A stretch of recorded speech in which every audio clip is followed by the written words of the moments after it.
estamos de volta com o terceiro bloco do DC Notícias. Hoje, mais especial, conversando aqui com o padre Ademar Oliveira Lins, já conversamos sobre a Semana Santa, também conversamos muito sobre o Papa Francisco, que vai vir aqui ao Paraguai, fazer uma visita ao Paraguai. O padre falou que é muito importante esse retorno do Papa Francisco, um argentino aqui no Paraguai. E agora nós vamos conversar sobre a Vila C. O senhor está lá há quanto tempo, padre?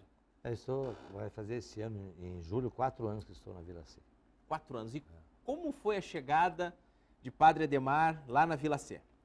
Bom, a minha vinda, eu estava em Ramilândia, estava muito contente lá, né? Se pudesse voltar para Ramilândia, voltaria amanhã, né? Um horário menor. Mas dado um fato que houve com o padre Aldo Dal Pozzo, né? E o bispo vendo a necessidade, conversando com os padres, então propôs que a gente viesse para a Vila C para um trabalho ali. Eu não conhecia, nem sabia que existia Vila C, né? O que aconteceu com o padre anterior? O padre foi assaltado acho que 3 vezes, foi agredido na última vez, violentamente. Agredido? Foi agredido, né? Até violentamente, bateram no rosto, na cabeça, né? Então ele não tinha mais ambiente, ele se achou que não devia continuar ali. Então o bispo propôs, a gente veio, me assustei quando eu cheguei, o tamanho da Vila C, porque às vezes o pessoal do centro não faz ideia o que é a Vila C. São 8 bairros que compõem a grande Vila C. Então são quase 1/3 da população de Foz está por ali, né?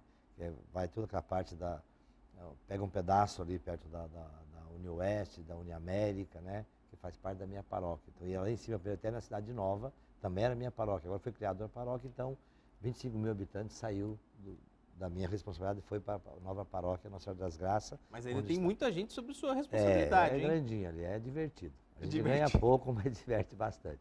É um trabalho muito bom, eu estou muito contente na Vila C, é um desafio, é uma região bastante Qual o principal pobre. desafio quando o senhor chegou lá?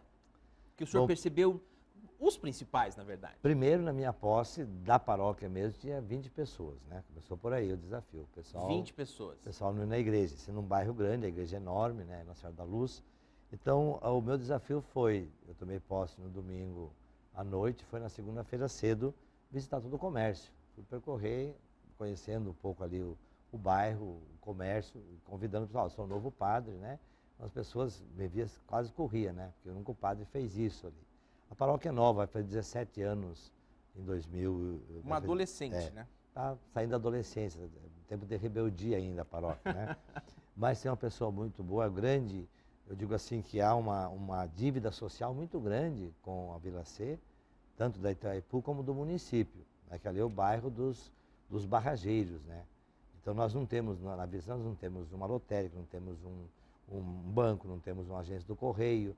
Então é um bairro que foi meio esquecido até pelos políticos também, né? E pela igreja também. Aqui não eximo a culpa da igreja, que uma paróquia foi criado, né? E que os padres que passaram ali se preocuparam um pouco com a estrutura, mas com as pessoas. Então a necessidade de formação da liderança, que nós iniciamos esses 4 anos, né? Eu tenho quase 700 crianças na catequese, né? Nós temos 2 colégios grandes, o Flávio Varque e o Paulo Freire. Temos também um colégio municipal do Padre Luigi que precisa de uma assistência maior, de um carinho maior do próprio município. As pessoas fazem o que podem. Como ali é um bairro que ficou, os antigos barrageiros, tem uma região, a Vila Severa, por exemplo, a maioria do pessoal é aposentado, né? Então há uma dificuldade. E tem essa dificuldade que não temos aquelas coisas necessárias. Temos um comércio, digamos, razoável, podia ser melhor, né? Mas precisa um pouco dessa atenção um pouco do poder público para que tenhamos ali uma agência de correio, uma lotérica, né, uma agência bancária, né, também. E o que o senhor fez para que esses 20 se multiplicassem? Olha, eu cheguei ali, a primeira coisa que eu fiz, eu sempre faço, eu sou padre há 32 anos, né? Eu sempre faço quando chego na comunidade, eu vou conhecer a realidade. Então eu visitei o comércio, visitei algumas pessoas, algumas famílias, né? E começamos então um trabalho de conscientização da vila. A vila é nossa. Nós temos que investir aqui e fazer as coisas produzir aqui. Não é fácil, inclusive na campanha política a gente insistiu que tivesse um vereador do bairro. Se tivesse me obedecido, nós teríamos elegido 2. Mas as pessoas não acreditam. Não obedeceram o senhor? Não obedeceram, estão lá pagando. Eu falei, estamos pagando. Temos alguns vereadores que se elegeram, a gente cobra deles, sempre estão lá, né, nos ajudando. Fizemos a primeira audiência dos vereadores no bairro. Fizemos uma primeira audiência com o pessoal da Itaipu também, vendo alguns projetos que estamos assumindo junto. Então começa um processo, mas as pessoas são muito desconfiadas ainda, e não acredito que nós podemos fazer uma coisa. Eu acredito naquilo que eu penso, naquilo que eu acho que precisa para a Vila C. O quê? Eu acho que nós temos que ter lideranças fortes e que permaneçam ali no bairro para a gente poder. Eu tenho insistido, eu estive na inauguração do Cicobi e falei, na ideia do Cicobi, da família Cicobi, a ideia é também para a Vila C. Nós investimos aqui, com a força da nossa liderança, para nós podermos ter autoridade para exigir também, cobrar da comunidade. E deixa eu lhe perguntar, padre, a Vila C, como muitos outros locais da cidade, também existe a violência. E antes de nós entrarmos aqui ao vivo, o senhor estava me contando de uma situação, o senhor chegando em frente à igreja, é isso? É. O que aconteceu? Então, logo que eu cheguei na Vila C, como o problema foi violento com o padre Aldo, eu falei assim, nós temos que cativar os nossos jovens, né? E uma noite eu cheguei, estavam vários jovens sentados ali na frente, na pracinha, como não tinha câmara primeiro, eles se reuniam ali, né? Aí já sabe o que o jovem de vila faz, né? Então eu cheguei, estavam ali sentados, fiquei até 3 horas da madrugada conversando com alguns deles e vendo o problema, a dificuldade. Foi muito interessante, porque me disse, padre, nós temos salvação. Eu falei assim, aqui não, mas ali na igreja tem. Se vocês procurar. E foi muito interessante que muitos jovens aqueles ali não eram batizados, de primeira comunhão, não tinha igreja, era a avó que criava, era o tio que cuidava. E a gente conseguiu trazer. De vez em quando o pessoal foi perguntando por que na missa eu fiz assim.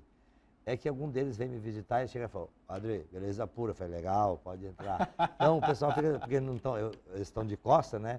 Então, alguns nós batizamos, alguns infelizmente morreram, né? Por causa desse caminho, a droga, a violência. Mas a gente tem acompanhado. E depois que eu cheguei, a gente conversou, falou, olha, vamos cuidar do nosso bairro, vamos preservar o nosso bairro. E graças a Deus, pintaram uma Vila C violenta, perigosa.